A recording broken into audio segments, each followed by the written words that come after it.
Welcome to the Prayagraj institute UPPSC RO ARO के daily practice set में आपका स्वागत है। आज हम लोग बात करेंगे यूपीपीएससी आरओ एआरओ के डेली प्रैक्टिस सेट नंबर 7 के बारे में। जैसा कि हम ऑलरेडी डिस्कस कर चुके हैं कि इसमें हम लोग बात करेंगे एमसीक्यू क्वेश्चंस के, और एमसीक्यू क्वेश्चंस के साथ स्टैटिक जीके और करंट अफेयर के क्वेश्चंस को भी हम देखेंगे। और इसी क्रम में हम पहले प्रश्न के साथ चलते हैं। हमारे सामने जो पहला प्रश्न है कि निम्नलिखित में से कौन सा संबंध सही नहीं है। यहाँ पे आपको बताना है कि कौन सा संबंध दिए गए चार option A B C D में कौन सा सही नहीं है। तो क्या एक बाइट 8 बिट्स के बराबर होती है? जी हाँ, एक बाइट में 8 बिट्स होते हैं, तो ये स्टेटमेंट सही है। बी देखते हैं, 1 किलोबाइट 1024 बाइट्स के बराबर होता है। जी हाँ, ये भी स्टेटमेंट सही है। सी ऑप्शन देखते हैं, 1 गीगाबाइट 1024 किलोबाइट के बराबर होता है। जी नहीं, ये गलत है। 1 गीगाबाइट 1024 मेगाबाइट के बराबर होता है, ना कि 1024 किलोबाइट के। 1 टेराबाइट में 1024 गीगाबाइट्स होते हैं। ये स्टेटमेंट सही है। तो प्रश्न के अनुसार जो हमारा सही उत्तर होगा वो होगा ऑप्शन नंबर सी। क्या? Option C. अब इसको हम थोड़ा सा डिटेल में जानेंगे। अब देखिए स्लाइड नंबर नेक्स्ट, दूसरी। यहाँ पे आपको सिंबल दिए हुए हैं और ये कितने को रिप्रेजेंट करते हैं या किसको रिप्रेजेंट करते हैं वो दूसरे कॉलम में दिया हुआ है। तो जैसे एक बीट का मतलब है ये बाइनरी डिजिट। बीट में बी आई टी जो है, बी फॉर बाइनरी, और आई टी जो है डिजिट का आई टी लिया हुआ है। 4 बीट्स एक निब्बल के बराबर होता है। 8 बिट्स एक बाइट के बराबर होता है। इसका मतलब 2 निब्बल 1 बाइट के बराबर होता है। इस तरीके से आप कर सकते हैं। तो 4 bits 1 nibble, 8 bits 1 byte, 1024 byte में 1 किलो बाइट होता है। 1024 किलो बाइट में 1 मेगाबाइट होता है। 1024 मेगाबाइट में 1 गीगाबाइट, 1024 गीगाबाइट में 1 टेराबाइट, 1024 टेराबाइट में 1 पेटाबाइट, 1024 पेटाबाइट में 1 हेक्साबाइट, और 1024 हेक्साबाइट में 1 जीटाबाइट होता है। तो ये जो है आपसे पूछे जा सकते हैं प्रश्न। तो ये जो कन्वर्जन है आपको ध्यान में रखना है। तो ये लिस्ट काफ़ी इंपॉर्टेंट है, ध्यान में रखिए। अब यहाँ पे ध्यान देने वाली बात ये है कि यूपीपीएससी आरओ एआरओ के सिलेबस में कहीं पे कंप्यूटर का तो जिक्र नहीं है, लेकिन कंप्यूटर से संबंधित क्वेश्चन पूछे गए हैं। और ये जो प्रश्न था, ये प्रश्न 2021 के यूपीपीएससी आरओ एआरओ के प्री के एग्जाम में पूछा गया था। तो ध्यान रखिएगा, कुछ बेसिक इन्फॉर्मेशन कंप्यूटर की जरूर रखिएगा इस एग्जाम की तैयारी के लिए। अगला प्रश्न उसी वर्ष का है, 2021 का ही, और यहाँ पे भी ये जो प्रश्न है संबंधित है कंप्यूटर से ही। निम्नलिखित में से कौन सा वक्तव्य सही नहीं है? आपको बताना है कि कौन सा स्टेटमेंट जो है वो सही नहीं है। तो ईमेल रिफर्स इलेक्ट्रॉनिक मेल। तो ईमेल का जो फुल फॉर्म होता है इलेक्ट्रॉनिक मेल को संदर्भित करता है। तो ये स्टेटमेंट सही है। ईमेल जो है इसका फुल फॉर्म होता है electronic, E for electronic, mail for mail. WWW, यहाँ पे WW refers to world wide web. तो WW का मतलब वर्ल्ड वाइड वेब होता है। जी हाँ, ये भी सही है। CPU, CPU क्या कंट्रोल प्रोसेसिंग यूनिट होती है? जी नहीं, CPU का फुल फॉर्म होता है central processing unit. D option क्या है? ALU, ALU refers to arithmetic logic unit. ये भी सही है। तो दिए गए प्रश्न का जो सही उत्तर होगा वो होगा ऑप्शन नंबर सी। ऑप्शन जो है सी इसका सही उत्तर होगा। ठीक, क्योंकि यहाँ पे जो गलत है वो ऑप्शन सी है, और पूछ रहा है कि निम्नलिखित में से कौन सा वक्तव्य सही नहीं है। तो ऑप्शन सी इसका सही उत्तर है। अगले प्रश्न की तरफ चलते हैं। निम्नलिखित में से कौन सा एक सही सुमेलित नहीं है? यहाँ पे भी जो पूछा जा रहा है कि कौन मिसमैच है। तो देखिए, यहाँ पे एक तरफ पशु दिया हुआ है और दूसरी तरफ उसकी नस्ल ब्रीड दी हुई है। तो भैंस है, भैंस के आगे भदावरी, ये नस्ल जो है वो भैंस की है, ये सही है, मैच है। गाय की नस्ल सिंधी, ये भी मैच है। गोट बकरी की नस्ल जमुनापरी, ये भी मैच है। सीप के आगे जो नस्ल दी गई है वो दी गई है थारपारकर, ये गलत है। तो सही उत्तर क्या हो गया? Option number D. देखिए, जो थारपारकर है वो सीप की नस्ल ना होके किसकी नस्ल है? गाय की नस्ल है। किसकी है? गाय की नस्ल है। अब हम एक लिस्ट देखेंगे, ठीक, जो पशु हैं और उनकी जो नस्लें हैं उनको। तो ये जो है भैंस, भैंस की जो प्रमुख नस्लें हैं वो है मुर्रा, भदावरी, जफराबादी, मेहसाना, तराई, सूरत और नागपुरी, ये भैंस की नस्ल है या ये कहें ब्रीड है। गाय की ब्रीड में देख लेते हैं, कांकरेज, सबसे भारी जो गाय की नस्ल है वो है कांकरेज। सिंधी, साहिवाल, नागौरी, जरसिंध, संकर नस्ल, जो जरसिंध है वो संकर नस्ल है, हाइब्रिड नस्ल है, ये चीज को ध्यान रखिएगा। थारपाकर जो कि प्रश्न में दिया हुआ था, थारपाकर देख सकते हैं गाय की नस्ल है। गिरी, देवनी, लाल सिंधी, ये सारी जो है वो गाय की नस्लें हैं। बकरी की नस्ल में देख लें, जो प्रश्न में फ्रेम किया गया था यही नस्ल, जमुनापरी, जमुनापरी जो है वो बकरी की नस्ल है। अंगोरा, एंग्लो नूबियन, सानेन, नूरेज, बीकानेरी, चोकला, मागरा, दानपुरी आदि जो है वो बकरी की नस्ल हैं। भेड़ की नस्लों में देख लेते हैं, लोही, जो सबसे ज़्यादा दूध देने वाली अगर नस्ल आपसे पूछा जाए तो वो है लोही, ये ध्यान रखिएगा। कच्छी, कूका, गुरेज, नुरेज, बीकानेरी, चोकला, मगरा, दानपुरी, ये सारी जो वो भेड़ की नस्लें हैं। अब चलते हैं आगे प्रश्न में। हमारे सामने जो आगे प्रश्न है यहाँ पे दो लिस्ट दी हुई है, लिस्ट 1 और लिस्ट 2, ठीक है। लिस्ट 1 में भारतवर्ष में जो अधिनियम, जो एक्ट आए थे वो दिया हुआ है, और लिस्ट 2 में किस वर्ष आए थे उस वर्ष को मैच करना है, ठीक। तो वन संरक्षण अधिनियम कब का है? 1980 का है, तो ए के साथ वन जो है वो मैच है। द इन्वायरमेंटल प्रोटेक्शन एक्ट, पर्यावरण संरक्षण अधिनियम 1986 का है, ये भी मैच है। वायु प्रदूषण निवारण एवं नियंत्रण अधिनियम, the air prevention and control of pollution act 1981 का है, ये भी मैच है। The water pollution control act, जल प्रदूषण नियंत्रण अधिनियम 1974 का है, 1974 का।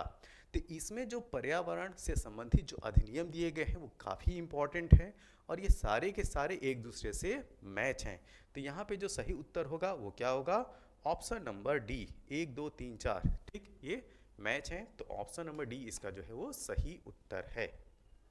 अगला प्रश्न, हमारे सामने जो अगला प्रश्न है कि भारत में एक जैव विविधता निम्नलिखित में से किसे हॉट स्पॉट माना जाता है?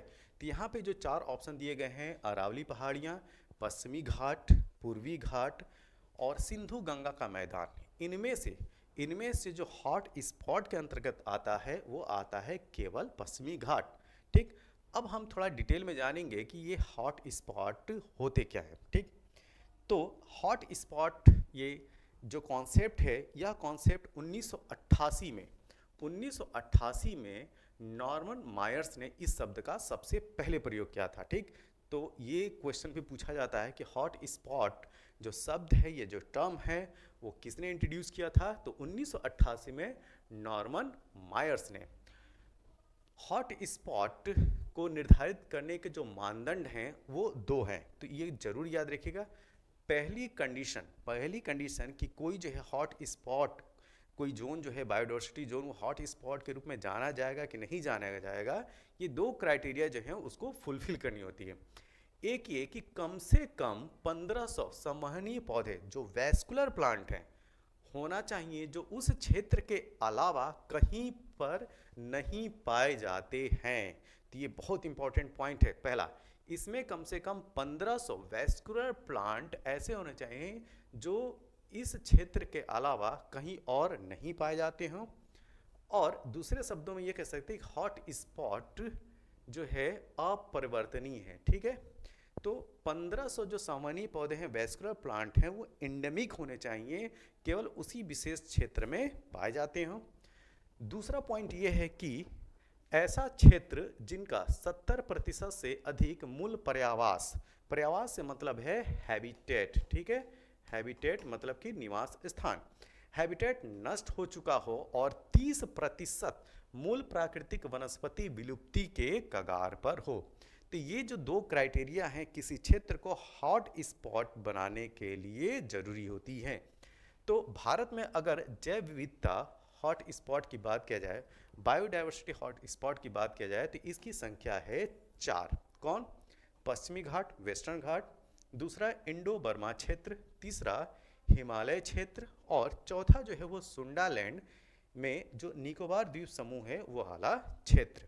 तो भारत में ये 4 नाम याद रखेगा, पश्चिमी घाट पहला, दूसरा इंडो बर्मा क्षेत्र, तीसरा हिमालय क्षेत्र और जो चौथा है वो है सुंडालैंड में निकोबार द्वीप समूह। अगला प्रश्न जो है यहाँ पे 2 सूची दी गई है, सूची 1 और सूची 2।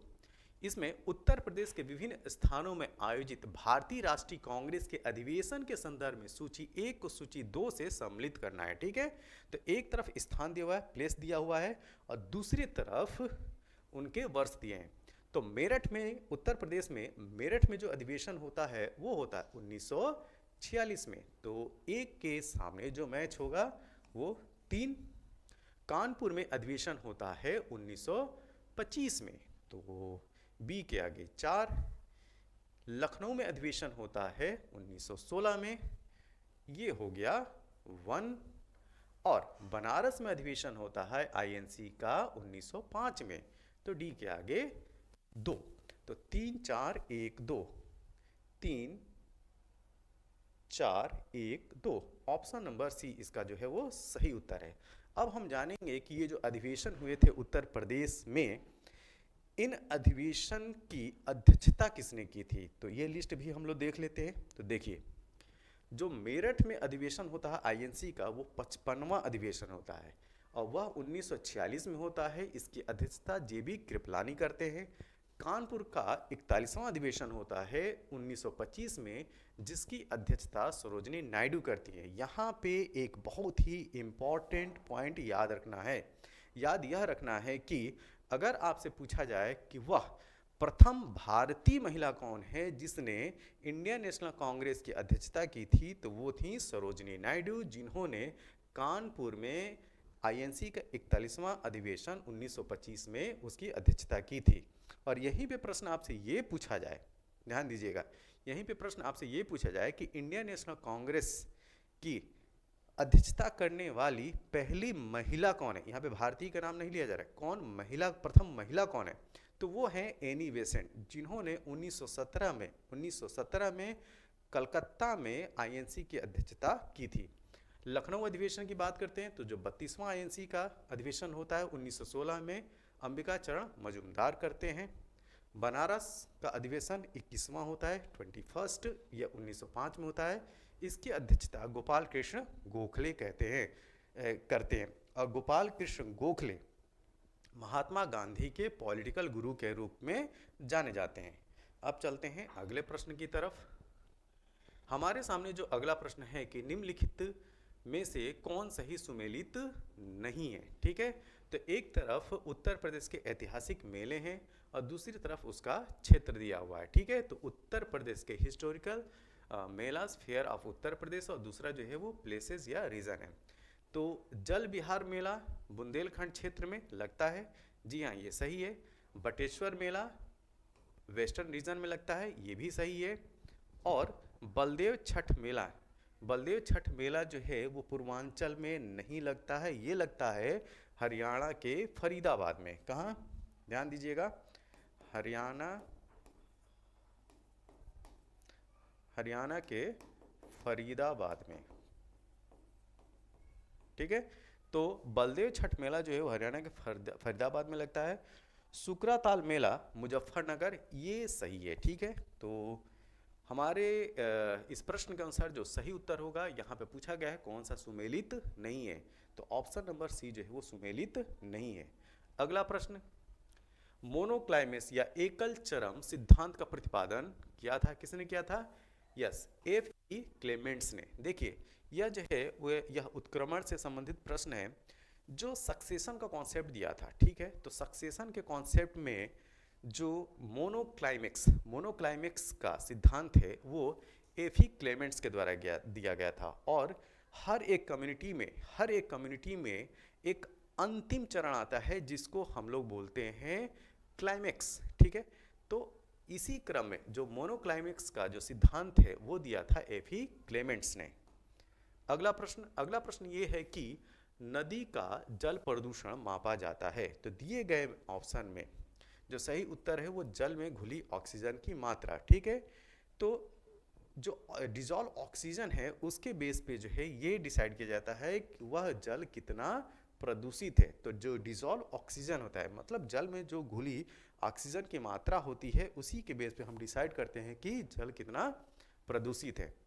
अगर डिजॉल्व ऑक्सीजन की मात्रा घटती है या कम है तो वह जो जल होगा वो ज़्यादा प्रदूषित होगा। अगर उस वाटर में घुली हुई ऑक्सीजन की मात्रा ज़्यादा है तो वो जो है वो स्वच्छ जल है। ठीक, वो अच्छा जल है, फ्रेश वाटर है। अब एक कॉन्सेप्ट और आता है, बी ओ डी। क्या? B O D, biological oxygen demand. अगर किसी जल की बायोलॉजिकल ऑक्सीजन डिमांड अगर ज़्यादा है, ध्यान दीजिएगा, अगर बीओडी ज़्यादा है तो वह बहुत ज़्यादा प्रदूषित जल है। और यहीं पे अगर आपसे बोला जाए कि किसी जल में डीओ मतलब डिजॉल्व ऑक्सीजन ज़्यादा है तो वह कम प्रदूषित जल है। अगला प्रश्न हमारे सामने यह है कि घटते उत्पादकता के क्रम में अधोलिखित कौन सा परितंत्र क्रम सही है? तो which of the following is correct sequence of ecosystem in order of decreasing productivity? ठीक है, तो यहाँ पे जो सही उत्तर है वो है ऑप्शन नंबर सी। सबसे ज़्यादा प्रोडक्टिविटी, उत्पादकता की बात की जा रही है, सबसे ज़्यादा उत्पादकता मैंग्रोव वेजिटेशन वाले क्षेत्र में मिलेगा, उसके बाद घास का मैदान, उसके बाद नंबर आता है झील, और सबसे कम प्रोडक्टिविटी यहाँ पे मिलेगी सागर में। तो ऑप्शन नंबर सी इसका सही उत्तर है। अगला प्रश्न, उत्तर प्रदेश की कुल जनसंख्या में कार्यबल का प्रतिशत कितना है? यहाँ पे बात की जा रही है वर्क फोर्स की। तो उत्तर प्रदेश में जो वर्क फोर्स है उसका परसेंटेज बताना है। तो उत्तर प्रदेश का वर्क फोर्स है 23.7%। अगला प्रश्न, धूपगढ़ चोटी निम्नलिखित राष्ट्रीय उद्यान में किस में स्थित है?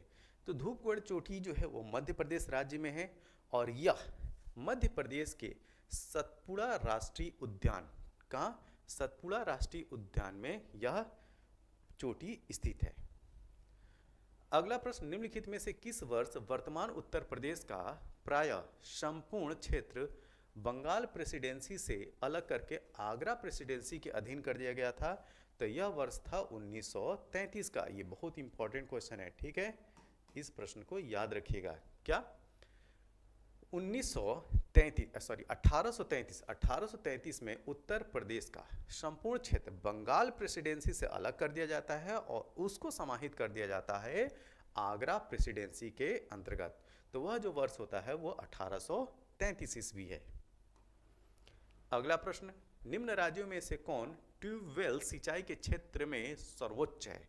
तो ये है उत्तर प्रदेश। उत्तर प्रदेश में ट्यूबवेल से लगभग 74% सिंचाई होती है। कितना? लगभग 74%। अगला प्रश्न, अंग्रेजों के विरुद्ध बनारस विद्रोह का नेतृत्व किसने किया था? तो ये थे राजा चेत सिंह। देखिए, कहानी ये है कि 1778 में 1778 में राजा चेत सिंह के ऊपर वारेन हेस्टिंग जो है 1 लाख रुपए का युद्ध कर थोपता है। ठीक है, तो राजा चेत सिंह के ऊपर 1778 में, इस वर्ष को याद रखें, 1778 की बात है, वारेन हेस्टिंग्स क्या करता है? वार टैक्स इंपोज करता है। वार टैक्स इंपोज करता है कितने का? 1 लाख रुपए का। अब राजा चेन सिंह ने यह कर, ये जो टैक्स है इसको देने से मना कर दिया। ठीक, अब जब देने से मना कर दिया तो जो वारन हेस्टिंग्स है, वारन हेस्टिंग्स इनके खिलाफ जो है अभियान चालू किया और फिर इन लोगों ने विद्रोह किया और इसी को बोलते हैं बनारस विद्रोह। अब राजा चैन सिंह की जो सेना थी, ठीक, उसको वारन हेस्टिंग जो है बहुत ही, या इनके जो विद्रोही थे उनको बहुत ही आराम से वो हरा देता है।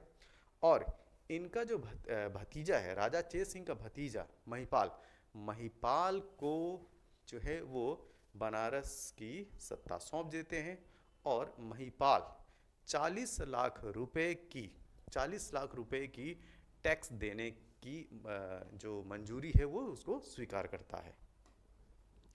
अगला प्रश्न,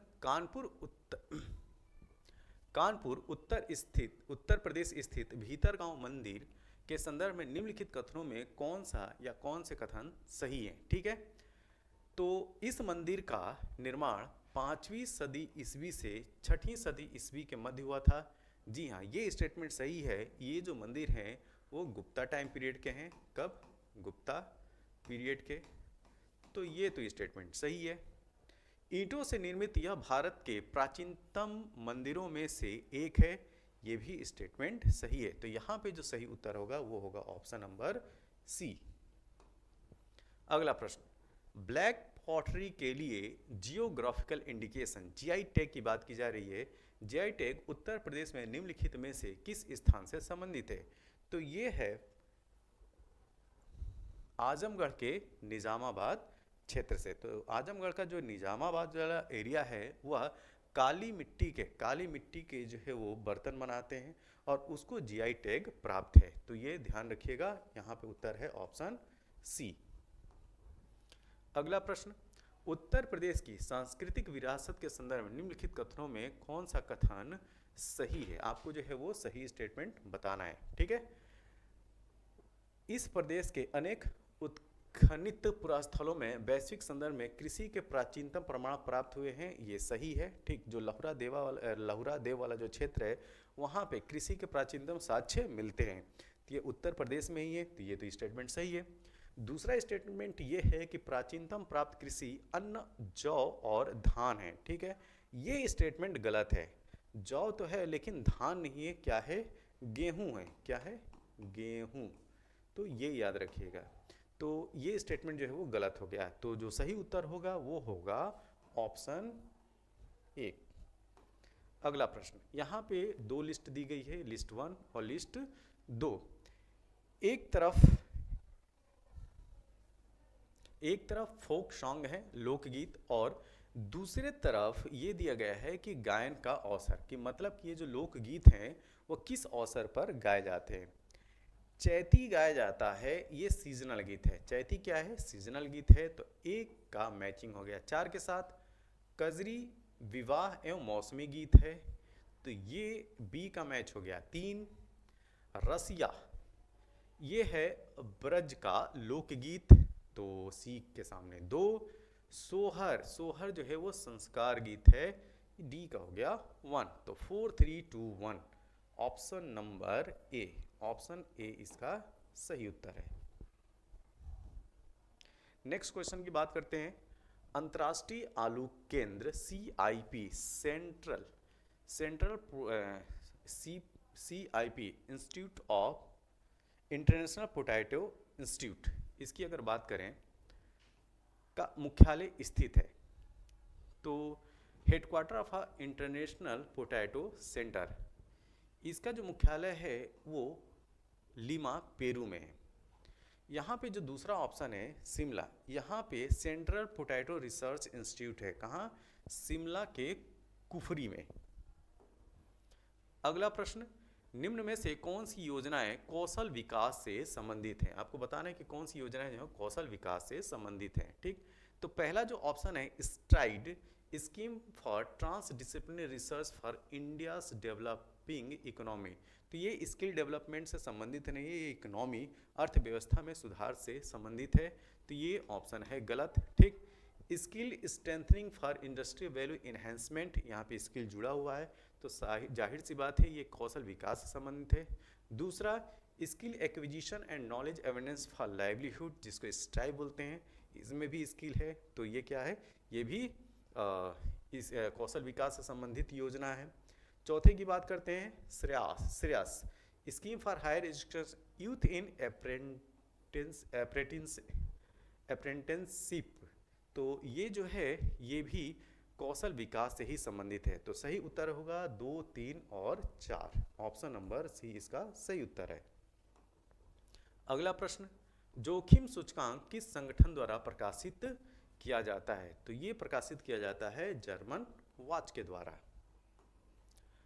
भारत की संसद द्वारा आपदा प्रबंधन अधिनियम पारित हुआ था, तो ये पारित हुआ था 2005 में, और इसी के तहत NDMA national disaster management authority को कॉन्स्टिट्यूट किया गया था। अगला प्रश्न, निम्न ऋतुओं को भारतीय कैलेंडर के अनुसार काल क्रमानुसार व्यवस्थित कीजिए। ठीक है, तो आपको बताना है कि पहले कौन आती है, फिर उसके बाद कौन सी ऋतु आती है। तो देखिए, बसंत के बाद ग्रीष्म, और ग्रीष्म के बाद वर्षा, और वर्षा के बाद शरद। तो क्या कॉम्बिनेशन हो जाएगा, 3, 2, 4 और 1, तो 3, 2, 4, 1, ऑप्शन बी इसका सही उत्तर है। अगला प्रश्न, यहाँ पे पूछा जा रहा है Djibouti code of conduct, Djibouti आचार संहिता किससे संबंधित है? ठीक, तो इसका संबंध है समुद्री डकैतों के विरुद्ध अंतर्राष्ट्रीय समूह से। ठीक है, तो ये है international maritime grouping against piracy. तो ये जिबूती में जो है ये इसको साइन किया गया था, और जिसको बोला जाता है जिबूती आचार संहिता। तो जो हिंद महासागर में अदन की खाड़ी के पास जो समुद्री लुटेरे हैं, इनसे बचाव के लिए जो है ये जिबूती आचार संहिता को जो है वो लाया गया था। और सऊदी अरब का जो जेदा शहर है, वहाँ पे 2017 में इसमें एक संशोधन भी लाया गया था। ठीक है, तो इसको याद रखिएगा, जो जिबूती आचार संहिता है ये संबंधित है समुद्री डकैतों के विरुद्ध अंतर्राष्ट्रीय समूह से, तो international maritime grouping against piracy से है। तो ये जो था ये यूपीपीएससी आरओ एआरओ का हमारा 7वां वीडियो था डेली प्रैक्टिस सेट के क्रम में। यह वीडियो आपको कैसा लगा, जैसा भी लगा हो आप अपने सुझाव जो हैं कमेंट बॉक्स में ज़रूर दें, और चैनल को लाइक करें, सब्सक्राइब करें और ज़्यादा से ज़्यादा शेयर करें। तब तक के लिए थैंक यू।